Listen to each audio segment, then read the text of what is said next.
Les forces russes ont élargi la ligne de front dans la région nord de Soumy, en Ukraine, ont déclaré des responsables et des analystes, et Moscou a annoncé avoir capturé un autre village mardi, rapprochant ainsi la capitale de la région du rayon d'action des drones de la ligne de front.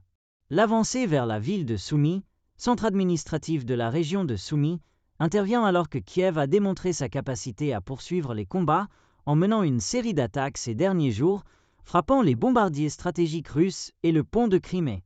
Mardi, le ministère russe de la Défense a déclaré que ses forces avaient pris le contrôle d'Andriivka, après avoir capturé plusieurs autres villages ces derniers jours.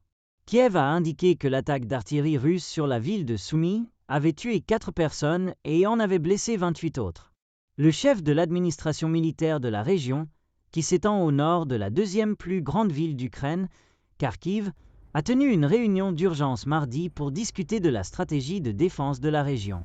La situation dans la zone frontalière de la région de Soumy reste complexe, dynamique, mais maîtrisable, a déclaré le chef de l'administration militaire, Olery Orov, sur Facebook.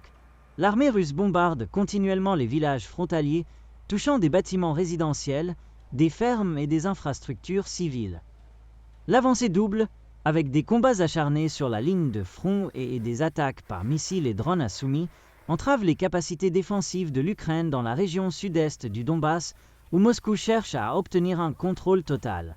Lundi, Ivan Shevtsov, porte-parole des brigades ukrainiennes combattant à Soumy, a déclaré aux médias ukrainiens que les forces russes avaient occupé environ 15 km de terrain le long de la ligne de front, avançant de 6 à 7 km en profondeur. Si les avancées russes atteignent la ville de Yunakivka, a déclaré Shevtsov, la ville de Soumy sera sous une menace directe. Pendant le week-end, les autorités de Soumy ont ordonné l'évacuation obligatoire de 11 autres villages en raison de l'escalade des attaques russes.